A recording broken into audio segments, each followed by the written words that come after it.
Assalamualaikum warahmatullahi wabarakatuh. Kami dari kelompok 5 akan mempresentasikan hasil kerja kami.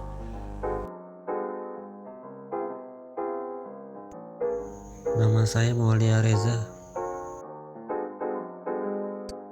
Nama saya Dewi Sofia Hafsoh. Saya Nilo Sanita Febrianti. Saya Safana Fadila. Saya Fadli Tofian Ainuraka.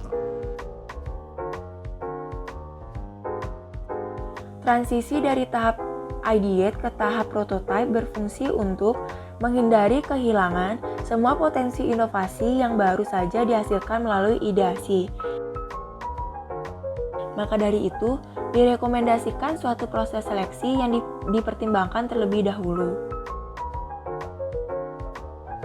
Sebagai sebuah tim, kita harus menentukan 3 kriteria pemungutan suara, yang umum yaitu yang paling mungkin menyenangkan, pilihan rasional, dan yang paling tak terduga.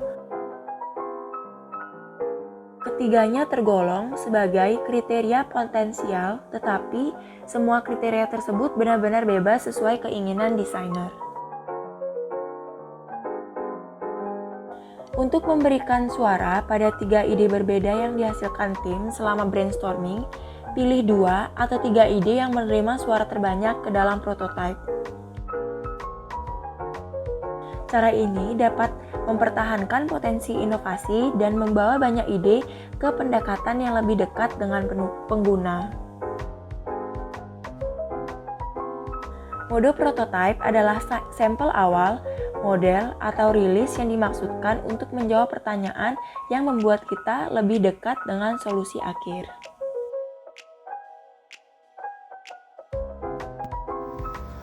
Pada tahap awal, kita harus membuat prototipe resolusi rendah yang cepat dan murah untuk dibuat,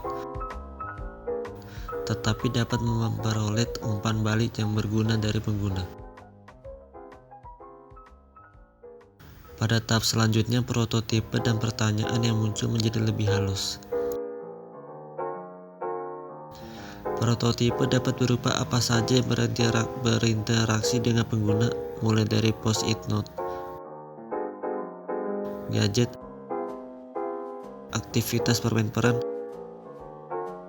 atau bahkan storyboard.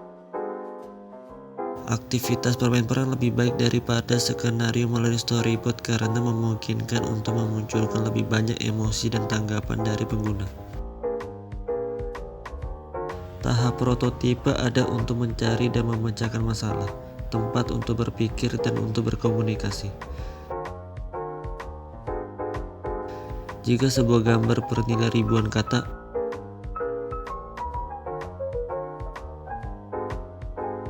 maka sebuah prototipe bernilai ribuan gambar. Sumber daya digunakan sesedikit mungkin untuk setiap ide. Itu berarti lebih sedikit waktu dan uang yang diinvestasikan di muka.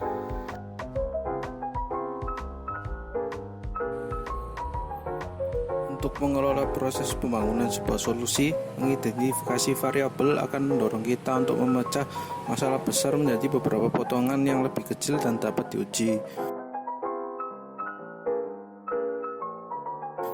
Tindakan mengambil beberapa materi melalui post-it, tape, atau menggunakan benda serupa adalah cara yang baik untuk yakin dalam memulai sesuatu. Kita dianjurkan untuk tidak menghabiskan waktu terlalu lama untuk satu prototipe. Sebuah prototipe harus mampu menjawab pertanyaan tertentu saat diuji. Membangun suatu prototipe dengan memikirkan pengguna sangat diperlukan. Seperti apa yang ingin kita uji terhadap pengguna, dan perilaku seperti apa yang kita harapkan.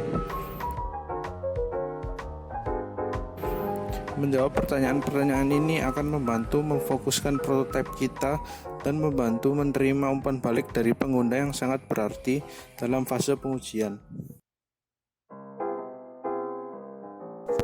Pada tahap sebelumnya, kami telah mengumpulkan berbagai ide dari anggota kami. Kemudian kami menyusun survei kepada pengguna untuk mengetahui ide apa yang cocok dan dibutuhkan. Survei kami buat dalam bentuk Google Form yang kemudian linknya kami sebar melalui grup, status, atau pesan pribadi.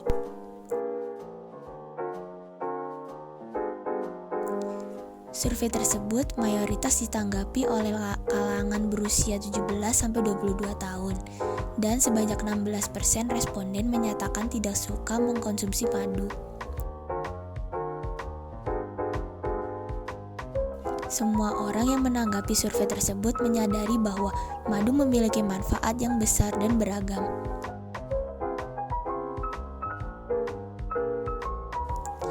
Dan dari jumlah keseluruhan responden, hanya 5% saja yang menyatakan bahwa dirinya tidak pernah melewatkan waktu makan atau bisa dikatakan selalu makan tepat waktu. Sisanya, sebanyak 52% menyatakan jarang atau pernah, dan sebanyak 41% menyatakan sering melewatkan waktu makan. Kebanyakan dari mereka menyatakan sering melewatkan waktu makan, yaitu pagi atau sarapan. Sehingga, melalui survei tersebut, tim kami merasa perlu untuk menyediakan produk solusi pengganti sarapan yang ringan dan bernutrisi tanpa bahan kimia atau pengawet. Di tahap sebelumnya, kami juga berinisiatif untuk memberikan variasi rasa, isi, dan kemasan pada produk kami. Hasil survei menunjukkan bahwa mayoritas responden memilih lemon, buah, roti, dan kacang-kacangan sebagai isi atau rasa dari produk yang akan kami buat. Dan untuk kemasannya, mayoritas responden memilih botol kaca sebagai kemasan yang aman dan saset atau pasta sebagai kemasan yang instan. Berdasarkan survei tersebut, responden memilih produk madu yang nantinya akan dikemas dalam 3 bentuk kemasan berbeda, yaitu botol kaca, saset, dan pasta. Isian yang dibuat terdiri dari roti atau cookies, kacang mente, dan kacang madu. Sedangkan untuk varian rasanya terdiri dari campuran lemon dan buah rasa, nanas, pisang,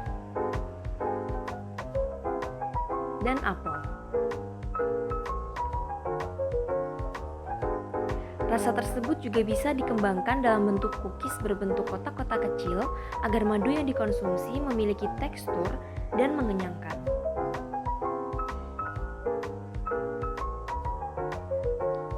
Itulah prototipe yang kami hasilkan dari mengamati, mendiskusikan, dan mensurvei pengguna yang telah kami lakukan sejak sebulan yang lalu.